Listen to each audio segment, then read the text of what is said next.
In the early hours of May 18, 1965, crowds gathered in a public square in Damascus. Syria believed they were executing a traitor.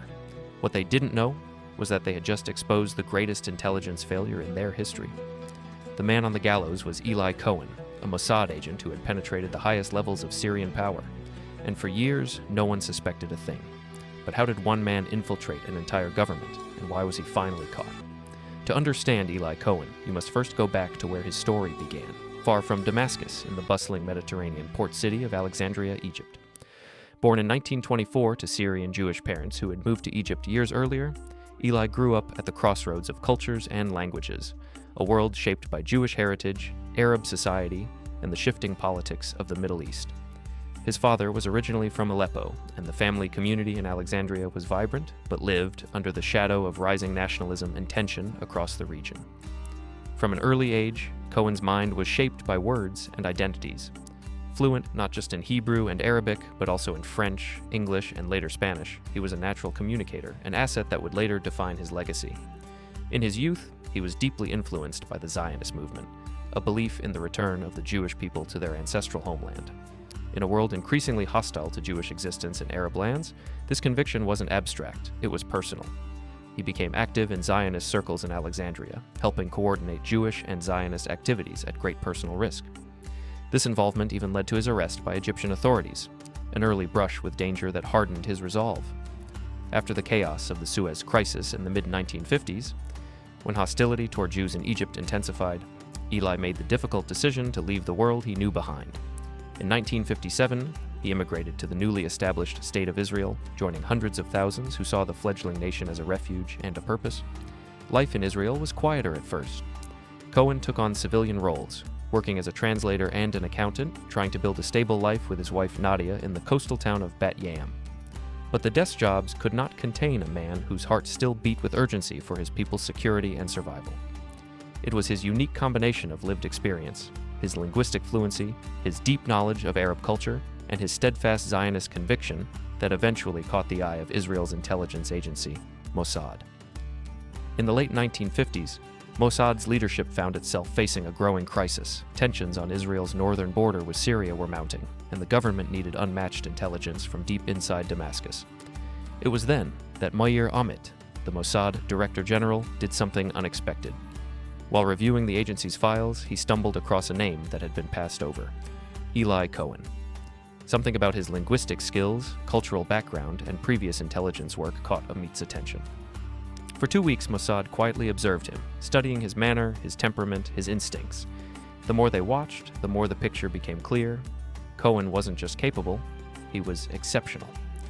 And so, the most secretive intelligence service in the world made him an offer that would alter history.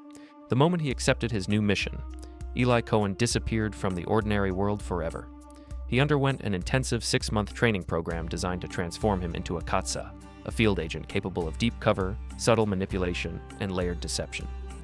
His reports later would show that Mossad's instructors concluded he had all the qualities needed for clandestine work. His training was both exhaustive and exacting, a blend of psychology, tradecraft, and survival. He learned how to blend into hostile environments, maintain false identities, and gather intelligence without detection. Above all else, Mossad needed someone who could not just speak Arabic, but think like a native speaker, absorb the culture, and move effortlessly across social circles. Cohen's fluency in languages and his deep understanding of Middle Eastern society made him the perfect candidate. But there was one final transformation required: a new identity. To infiltrate Syria, he could not be Eli Cohen anymore. He would be reborn as Kamel Amin Thaabet, a wealthy Syrian businessman with roots abroad, suave, educated, and above all, trusted. Before setting foot in Damascus, Cohen had already laid the groundwork for his deception. Mossad first sent him to Buenos Aires, Argentina, home to a large Syrian expatriate community. There, Cohen lived openly as Kamel Thaabet for months, cultivating friendships, donating generously, and speaking passionately about Syria's future. By the time he left Argentina, his identity was not just convincing, it was verified by real people. When Kamel Thaabet finally arrived in Damascus, he blended in effortlessly. Syria at the time was unstable, racked by military coups, internal power struggles, and paranoia. In this chaos, a wealthy nationalist with foreign connections wasn't suspicious. Oh, he was valuable. Cohen rented a lavish apartment in a strategic location. close enough to military headquarters that he could observe comings and goings from his windows.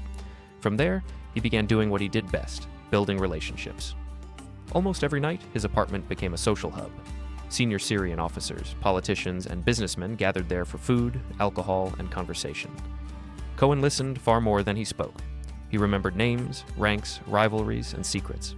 And when he did speak, he echoed exactly what his guests wanted to hear: strong nationalism, hatred of Israel, and dreams of Syrian dominance in the region.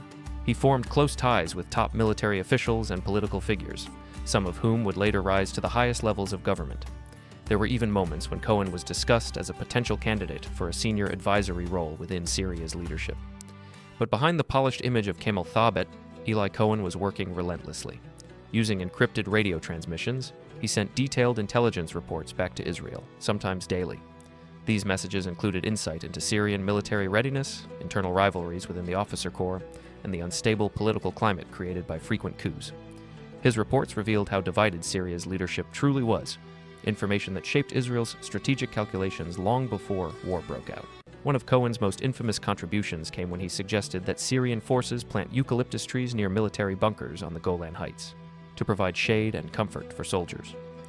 What they didn't realize was that the trees became natural markers, clearly identifying fortified positions from a distance. Years later, during the Six-Day War in 1967, Israeli forces would use those same trees to locate and destroy Syrian defenses with devastating precision. What made Cohen extraordinary wasn't just the information he gathered, it was how deeply he embedded himself without arousing suspicion. He never rushed, he never panicked.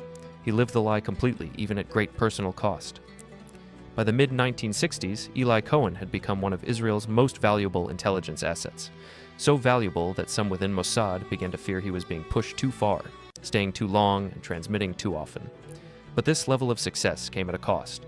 Cohen was transmitting frequently, sometimes daily, and the volume of information he sent was enormous.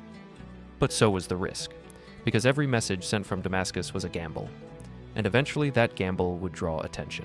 Inside Syrian intelligence, concerns were beginning to surface. Classified military discussions were somehow finding their way into Israeli hands with uncanny accuracy. Defensive positions were compromised, strategic decisions were anticipated. Someone, somewhere, was leaking information. Unknown to Cohen, Syrian counterintelligence, assisted by Soviet technical advisors, had begun deploying advanced radio direction finding equipment across Damascus. Their goal was simple: locate any unauthorized transmissions inside the capital. In January 1965, during a coordinated sweep, Syrian operators detected a suspicious signal broadcasting from a residential area. They narrowed it down block by block until it led them to a familiar address: Eli Cohen's apartment. The irony was brutal. The same apartment that had hosted Syria's most powerful figures, where officers drank, laughed, and spoke freely, had now become the focal point of a silent manhunt.